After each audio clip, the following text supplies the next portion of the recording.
ദൃശ്യങ്ങളിൽ കാണുന്നത് മൃതദേഹം കാർഗോ ക്ലിയറൻസിന് ശേഷം ഓരോ മൃതദേഹങ്ങളായി പുറത്തേക്ക് കൊണ്ടുവരുന്നതിന്റെ ദൃശ്യങ്ങളാണ്. ഏറെ സങ്കടകരമായ കാഴ്ചയാണ് ഇപ്പോൾ നെടുമ്പാശ്ശേരി വിമാനത്താവളത്തിൽ നിന്ന് നമ്മൾ കണ്ടുകൊണ്ടിരിക്കുന്നത്. രാവിലെ മുതൽ തന്നെ ഇത് പ്രതീക്ഷിച്ചതാണ്. കാരണം ഉറ്റവർ പ്രിയപ്പെട്ടവരുടെ ചേതനയേറ്റ ശരീരം കാത്ത് രാവിലെ മുതൽ തന്നെ വിമാനം 8:30 എന്നാണ് പറഞ്ഞിരുന്നത്, കാത്ത് അവിടെ ഇരിപ്പുണ്ടായിരുന്നു. പക്ഷേ 10 മണിയോടുകൂടിയാണ് വിമാനം എത്തിച്ചേർന്നത്. 45 പേരുടെ മൃതദേഹമാണ് ഉള്ളത്. ഈ എല്ലാ മൃതദേഹത്തിന്റെയും ക്ലിയറൻസ് അവിടെ നിന്ന് തന്നെ പൂർത്തിയാക്കേണ്ടതുണ്ട്. കാരണം വിദേശത്തു നിന്ന് വന്ന വിമാനമാണ്. എന്തായാലും 23 മലയാളികൾ, 7 തമിഴ്നാട് സ്വദേശികളൊപ്പം തന്നെ ഒരു കർണാടക സ്വദേശി, ഇത്രയും പേരുടെ മൃതദേഹമാണ് ഇപ്പോൾ അവിടെ ഇങ്ങനെ പുറത്തേക്ക് കൊണ്ടുവന്ന് അവിടെ പ്രത്യേകം സജ്ജീകരിച്ചിരിക്കുന്ന ടേബിളിൽ വെക്കുക. ഒരു കുറച്ച് സമയം മാത്രമാണ് അന്തിമോപചാരം അർപ്പിക്കാൻ പൊതുദർശനത്തിന് അവിടെ സമയമുള്ളത്. ഇപ്പോൾ നമുക്ക് കാണാം ദൃശ്യങ്ങളിൽ മൃതദേഹം അടങ്ങുന്ന പെട്ടികൾ ഓരോന്നായി പുറത്തേക്ക് കൊണ്ടുവരുന്നു. ഏറെ പ്രതീക്ഷകളുമായി ഗൾഫിലേക്ക്, കുവൈത്തിലേക്ക് പറന്നവരാണ് ഇതുപോലെ ചേതനയേറ്റ ശരീരമായി നമ്മുടെ മലയാളക്കരയിലേക്ക് മടങ്ങിയെത്തുന്നത്. പ്രിയപ്പെട്ടവരുടെ മുന്നിലേക്ക് ചേതനയേറ്റ് തിരിച്ചെത്തിയിരിക്കുന്നത്. ഏറെ സങ്കടകരമായ ദൃശ്യങ്ങൾ നമ്മൾ കാണുന്നു നെടുമ്പാശ്ശേരി വിമാനത്താവളത്തിൽ നിന്ന്.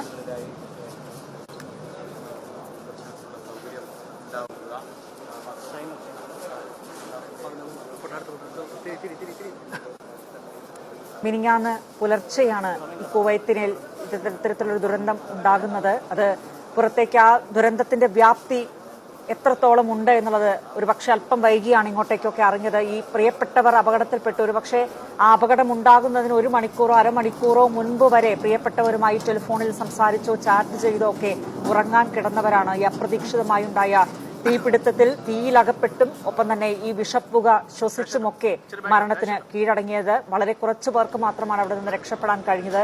ഈ രക്ഷപ്പെട്ടവരിൽ തന്നെ 7 പേരുടെ മലയാളികളുടെ നില അവിടെ ഗുരുതരമായി തുടരുന്ന സാഹചര്യമൊക്കെയുണ്ട്. പക്ഷേ 23 മലയാളികൾ അവർ എന്തായാലും മരണത്തിന് കീഴടങ്ങി. ഈ സുഹൃത്തുക്കളായും അല്ലെങ്കിൽ അവിടെയുള്ള ബന്ധുക്കളൊക്കെ തന്നെ ഈ മൃതദേഹം തിരിച്ചറിഞ്ഞ് നാട്ടിലേക്ക് അറിയിക്കുകയായിരുന്നു. ചിലരൊക്കെ ഇന്നലെ രാവിലെ പത്രം നോക്കിയാണ് തങ്ങളുടെ പ്രിയപ്പെട്ടവരുടെ വേർപാട് തിരിച്ചറിഞ്ഞത്. അപ്പോൾ മുതൽ ഓരോ കുടുംബങ്ങളിലും ആ തരത്തിൽ ദുഃഖം തളം കെട്ടി നിൽക്കുകയാണ്. കാരണം ഓരോ കുടുംബങ്ങളുടെ പ്രതീക്ഷയായി പോയവരാണ്. അതിൽ ഏറ്റവും സങ്കടകരമാവുന്ന, എല്ലാ മരണവും വേദനയാണ്, പക്ഷെ ഏറ്റവും സങ്കടകരമാവുന്നത് ഈ കോട്ടയത്ത് എത്തിത്താനം സ്വദേശി ശ്രീഹരി പ്രദീപ് എന്ന 27-കാരനായ മെക്കാനിക്കൽ എഞ്ചിനീയറിംഗ് ബിരുദധാരിയുടെയും ഒപ്പം തന്നെ ഈ തൃശൂർ ചാവക്കാട് സ്വദേശി ബിനോയ് തോമസിന്റെയുമാണ്. കാരണം കഴിഞ്ഞ 5-ാം തീയതി മാത്രമാണ് അവർ കുവൈത്തിലെത്തിയത്. ഒരാഴ്ചക്കുള്ളിൽ ചേതനയേറ്റ് തിരിച്ചെത്തുകയാണ്. ജോഷി കുര്യൻ നമുക്കൊപ്പം ചേരുന്നുണ്ട്. ജോഷി, ഈ നടപടിക്രമങ്ങളെല്ലാം പൂർത്തിയായി കഴിഞ്ഞു. ഇപ്പോൾ ഇവിടെ ഇറക്കേണ്ട അല്ലെങ്കിൽ കൊണ്ടുവരേണ്ട മൃതദേഹങ്ങളൊക്കെ ഓരോന്നായി പുറത്തേക്ക് എത്തിക്കുന്നത് നമുക്ക് ദൃശ്യങ്ങളിൽ കാണാം. ജോഷി, ഈ 45 മൃതദേഹങ്ങളുടെയും എമിഗ്രേഷൻ കസ്റ്റംസ് ക്ലിയറൻസ് നടപടികൾ ഇപ്പോൾ പൂർത്തിയായി കഴിഞ്ഞു. കൊച്ചിയിൽ തന്നെ അവ പൂർത്തിയാക്കി എന്നുള്ളതാണ് ഏറ്റവും ഒടുവിൽ സിയാൽ അധികൃതർ ഇപ്പോൾ അറിയിച്ചിരിക്കുന്നത്. ഈ മൃതദേഹങ്ങളെല്ലാം തന്നെ, അതായത് കൊച്ചിയിൽ ഇറക്കി ഇവിടെ നിന്ന് കേരളത്തിന്റെ വിവിധ ഭാഗങ്ങളിലേക്ക് പോകേണ്ട 23 മൃതദേഹങ്ങൾ, തമിഴ്നാട്ടിലേക്ക് പോകേണ്ട 7 മൃതദേഹങ്ങൾ, കർണാടകയിലേക്ക് പോകേണ്ട 1 മൃതദേഹം, ഇങ്ങനെ 31 മൃതദേഹങ്ങൾ ഇപ്പോൾ നെടുമ്പാശ്ശേരി വിമാനത്താവളത്തിലെ ഇമ്പോർട്ട് കാർഗോ ടെർമിനലിലേക്ക് കൊണ്ടുവന്നുകൊണ്ടിരിക്കുന്ന കാഴ്ചകളാണ് ഇപ്പോൾ കണ്ടുകൊണ്ടിരിക്കുന്നത്. കുടുംബത്തിന്റെ പ്രതീക്ഷകളായി, നാടിന്റെ പ്രതീക്ഷകളായി വിദേശത്ത് പ്രവാസ ലോകത്തേക്ക് പോയ ആളുകളാണ്. ഒരു രാത്രി ഉണ്ടായ ഒരു ദുരന്തത്തിൽപ്പെട്ട് തങ്ങളുടെ ജീവൻ നഷ്ടപ്പെട്ട് ചേതനയേറ്റ് ഇപ്പോൾ ഇവിടേക്ക് എത്തിക്കൊണ്ടിരിക്കുന്ന കാഴ്ചകളാണ് കാണുന്നത്. ഇന്നലെ തുടങ്ങിയ നടപടിക്രമങ്ങളാണ് കേന്ദ്ര സർക്കാർ, കേന്ദ്ര വിദേശകാര്യ സഹമന്ത്രി അടക്കമുള്ളവർ അവിടെ പോയി നടപടികൾ പൂർത്തിയാക്കി വേഗം നാട്ടിലേക്ക് എത്തിക്കുകയായിരുന്നു. നേരത്തെ കേന്ദ്ര വിദേശകാര്യ സഹമന്ത്രി തന്നെ പറഞ്ഞതുപോലെ തന്നെ ഒരാഴ്ചയെടുക്കുന്ന നടപടിക്രമങ്ങളാണ് ഇന്ത്യ അതിവേഗത്തിൽ ഇടപെട്ട് 8 ദിവസം കൊണ്ട് പൂർത്തിയാക്കി ഇപ്പോൾ ഇവിടേക്ക് കൊണ്ടുവന്നുകൊണ്ടിരിക്കുന്നത്. ഇനി ശേഷിക്കുന്നത് ഈ ബന്ധുക്കളുടെ ഇടയിലേക്ക് ബന്ധുക്കൾക്ക് കൈമാറുക എന്നുള്ളതാണ്, പ്രിയപ്പെട്ടവർക്ക് കൈമാറുക എന്നുള്ളതാണ്.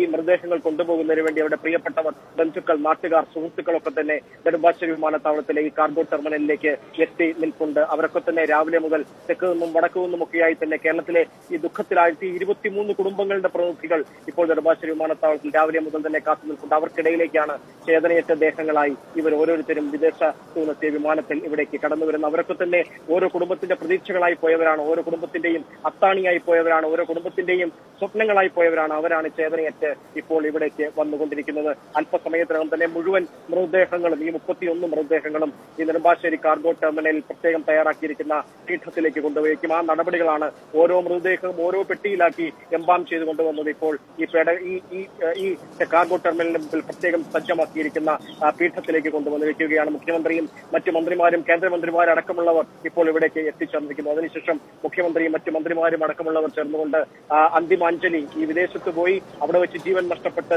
നാട്ടിലേക്ക് ചേതനയെത്തിയ അവർക്ക് അന്തിമാഞ്ജലി അർപ്പിക്കുന്നതോടുകൂടി ഇവിടുത്തെ ചടങ്ങുകൾ ആരംഭിക്കും. അതിനുശേഷം സംസ്ഥാന സർക്കാരിന്റെ ഗാർഡ് ഓഫ് ഓണർ ഉണ്ടാകും. സംസ്ഥാന സർക്കാരിന്റെ ആദരസൂചകമായി ഗാർഡ് ഓഫ് ഓണർ ഉണ്ടാകും.